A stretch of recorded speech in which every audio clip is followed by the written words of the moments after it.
И вот где они? Их нет. А куда делись?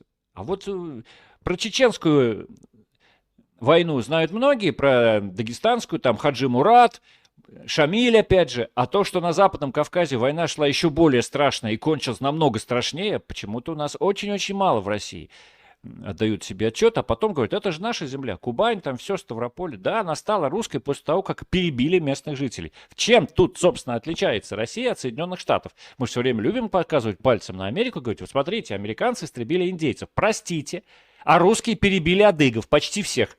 Чудом, что они там вообще сохранились. В Турции их намного больше, там много миллионов адыгов живет. А другие народы, что, это все только добровольно входили? Откуда тогда? А почему Хабарову стоит, Хабарову Ерофею Павловичу, памятник огромный в Хабаровске? Пока Россия не снесет этот проклятый истукан, значит, что она остается фашистской кровавой державой, потому что русские даже не дают себе отчет, кому они поставили памятник. Это же был ублюдок, конченый ублюдок, абсолютно мерзкий, заляпанный кровью, причем не только местных жителей, но и казаков своих, которого ненавидели русские, ненавидели казаки, никто его не любил. Этот урод, равного которого очень трудно найти в безжалостной истории конкистадоров и завоевания Сибири без разницы.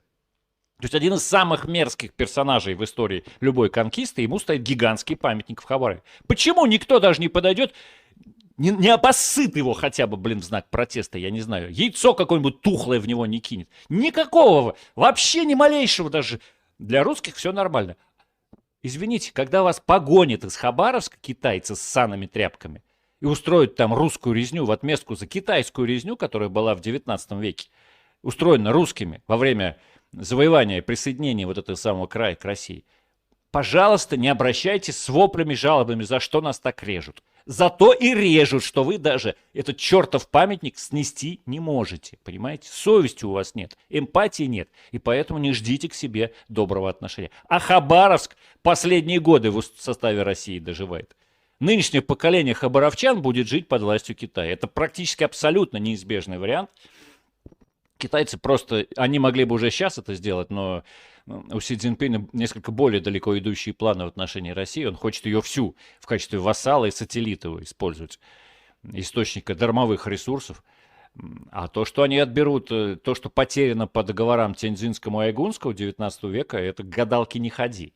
Собственно, они уже начали это делать, даже переименовали все эти города по-китайски. Поэтому, о чем вот разговор? Понимаете, это средневековая история, это история нового времени. Через это прошли многие страны. В чем разница? В том, что нормальные страны понимают, что это было, и не гордятся этим. И памятником таким уродом там нету. А в России не просто не понимают, они забыли про это. Для них это все нормально. А что, Ерофей Павлович, покоритель Сибири, присоединил? Да мирно присоединил, мирно! Почитайте эти списки сибирском приказе, которые о Хабарове писали, доносы на него писали, казаки его, потому что он их, вот где он у них сидел, он там ремни из спин вырезал. Кровавый был абсолютно палач, один из самых отвратительных во всей истории, наверное, всего человечества. Ему гигантский памятник стоит. Аллилуйя! Русский мир во всей своей красе. Перебить всех местных, поставить памятник палачу и потом наслаждаться, загадив все вокруг и говорить, что это исконно наша земля. А потом удивляться, а что это нас никто не любит? Да поэтому и не любит. Вот именно поэтому. Была бы нормальная страна, все бы любили. Всем было бы все равно, но многие бы любили, потому что выгода, торговля, отношения, там, браки, как обычно все было. А вот это разве можно любить? Ну, удивительное дело.